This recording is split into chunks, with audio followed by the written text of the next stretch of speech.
Robert Kiyosaki just recently declared that civil war has begun and warns of a violent summer ahead, and also to prepare for a violent financial storm as civil tensions erupt. I'm a great fan of Robert Kiyosaki, so I listen to every word he really says, and this really impacted on me because he also said, tied in today's rising instability in LA to the fourth turning, a historical theory by William Strauss and Neil Howe, which suggests that every 80 years, society enters a period of profound crisis and transformation.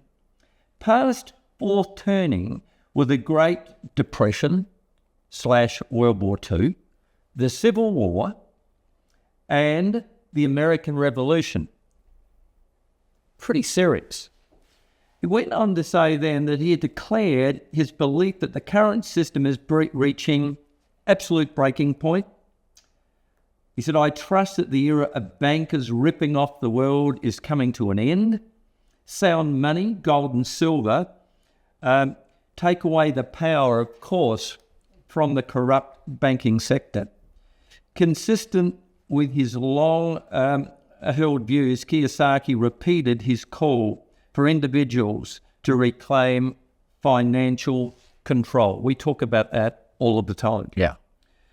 He continued to warn that the collapse of the US dollar, the dangers of inflation, and the need to abandon fake money in favour of real sound assets, and the fight for financial freedom is not only economic, but it's existential. Alistair, I mean, it's a pretty serious analysis. What are your thoughts about what Robert had to say? Well, I think there is little doubt that there is rising discontent, if you like. I think there is a feeling in most countries, the population of most countries, that there is an increasing disconnection between the people and the political class. I don't think I would like to suggest that this is going to lead to civil war, riots, and all the rest of it. I don't think so. People tend to be a lot more reasonable than that. Now, obviously, there are extremist factions, which we have in every country, and in some countries, those extremist factions have greater influence than in others. But I think if we're looking at the sort of America, yes, you get localized riots in Los Angeles. I mean, there is no doubt that the problem, if you like, of immigrants who have been there for a very long time is something that should be dealt with really with great delicacy. And I don't think that the current administration are doing that. They're in too much of a hurry, if you like. So, you read reports of immigrants who've been there for 18 years and settled and got families and all the rest of it, being snatched off the streets and then put on a plane to somewhere.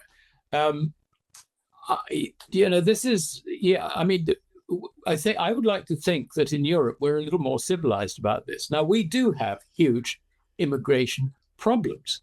The French have got a particularly difficult problem with the refugee camps around Calais. All these people trying to get into boats to come over to the UK. They've got a big problem there.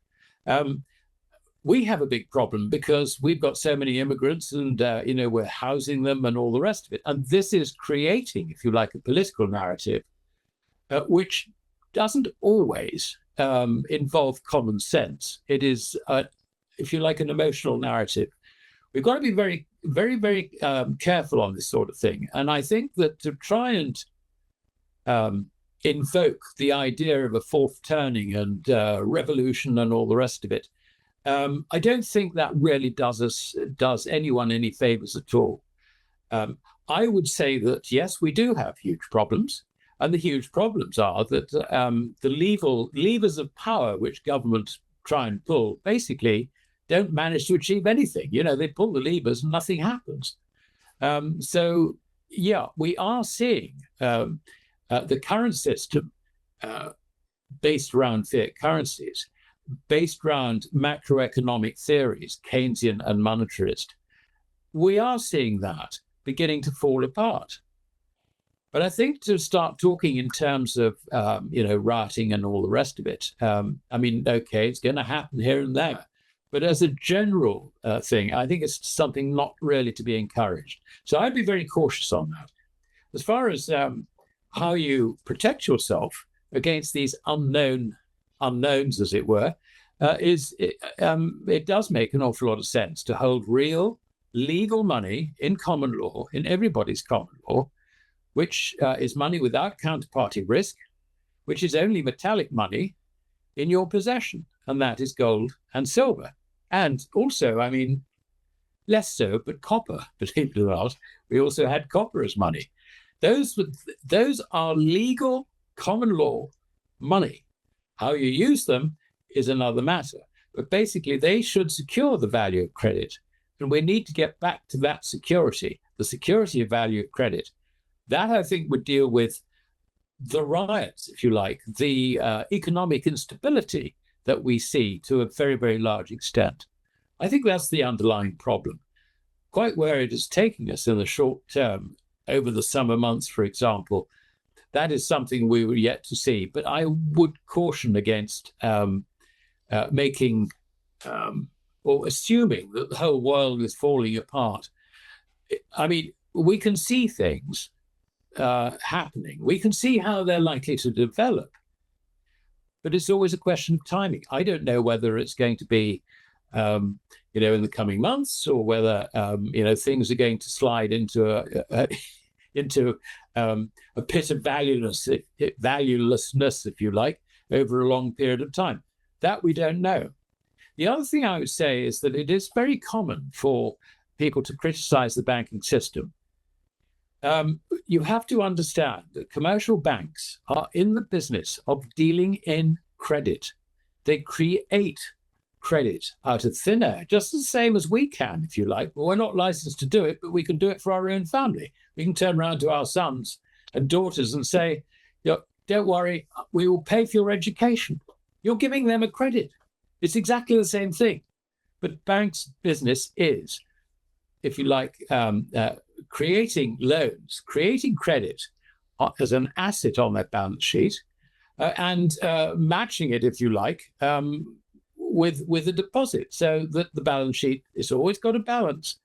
What they're doing is they're lending at one rate, and they're marking the other at zero. They are basically dealing in credit. That's the whole point. And I think that people who criticize banks actually don't understand the creation of credit.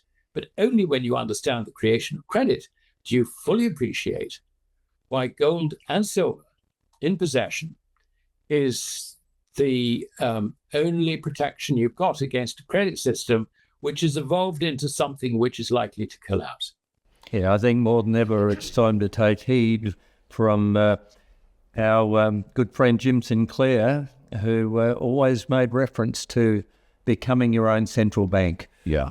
Only God. I think more now than ever before in my lifetime, it's important to take notice of that and do exactly. Yeah, well, we all have credit in our banking system, and we've had it through gold standards as well. So a very valid point. Yeah.